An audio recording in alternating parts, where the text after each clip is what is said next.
Hello children, welcome to our high school. Today's class we are going to discuss about the differences between photosynthesis and respiration. We have already discussed about these two chapters until the last class. Nutrition, that means the photosynthesis process completed in that area, and the respiration process we have completed. But in this class we are going to see the differences between these two processes. After completion of the nutrition, immediately the respiration process should takes place in the body. Why? Because the food should break down and it should release energy. So that respiration is an energy releasing process. So now let's get started the differences. Photosynthesis is anabolic process.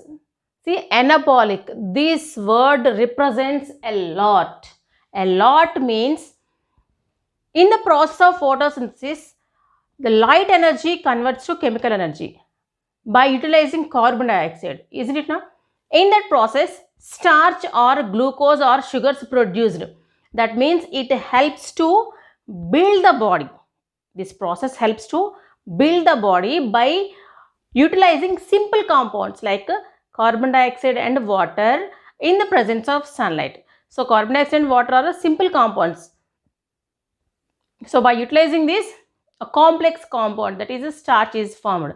So, here formation of food happens, so that this process we can call it as anabolic process.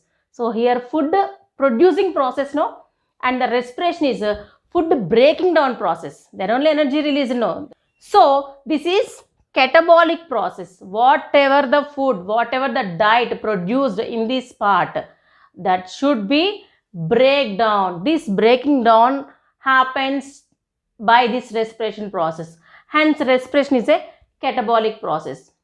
And the next one is conversion of light energy to chemical energy. Just now I said light energy, by utilizing light, carbon dioxide and water converts to chemical energy. What is that chemical energy? That is a starch is formed. Here chemical energy converts to potential energy. Potential energy means whatever the energy we are utilizing in our day-to-day life. Just now see, I am standing here, I am talking to you, and you are all the people doing various works. So where this energy is coming? By the breaking down of this chemical energy. That means this starch. After that potential energy is produced. And the next one is using of CO2 and light. So in this process, carbon dioxide and light is very, very important. Only because of carbon dioxide, this starch is formed. And in this process, exchange of gases takes place. What are those gases? Oxygen and CO2. Oxygen will enter into the body from the external environment.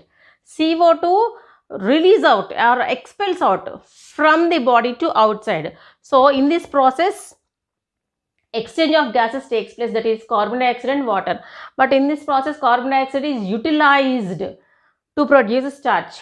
And the next one is it occurs in chloroplast. We know that one. And it occurs in mitochondria.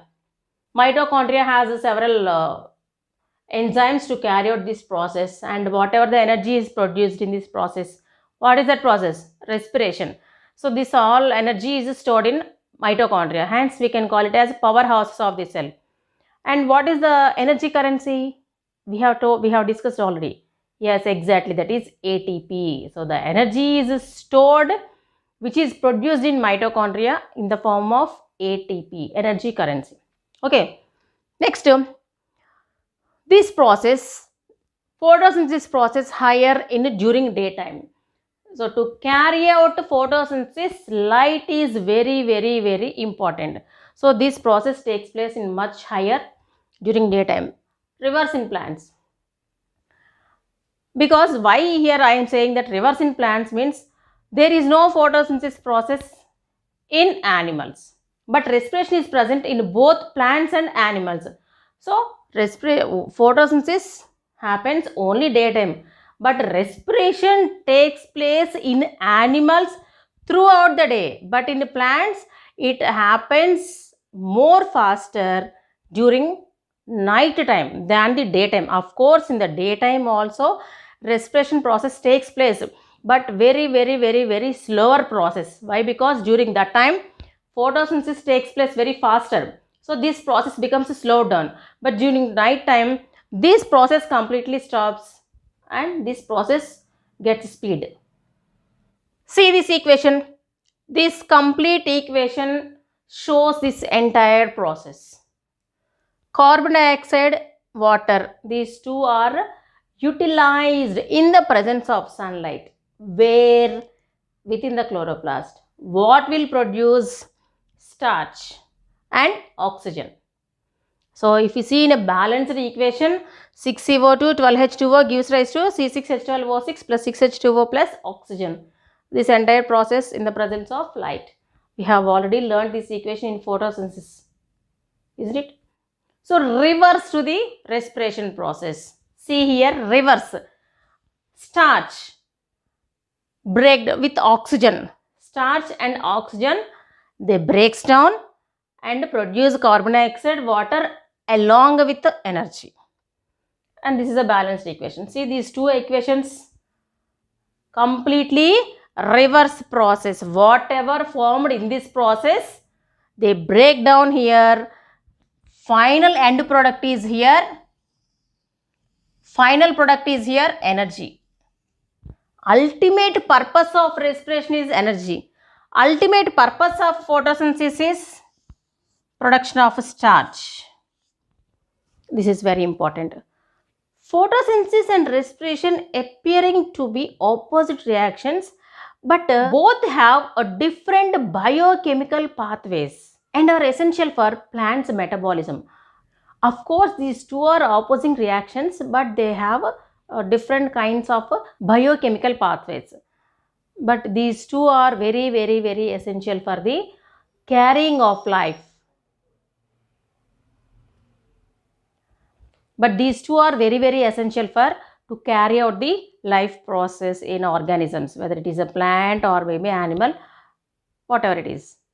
Last but not the least, temperature, humidity and light intensity. What are those? Temperature, humidity and light intensity affect these two processes. These two processes are affected by the temperature, light, humidity. They affect in some ratio.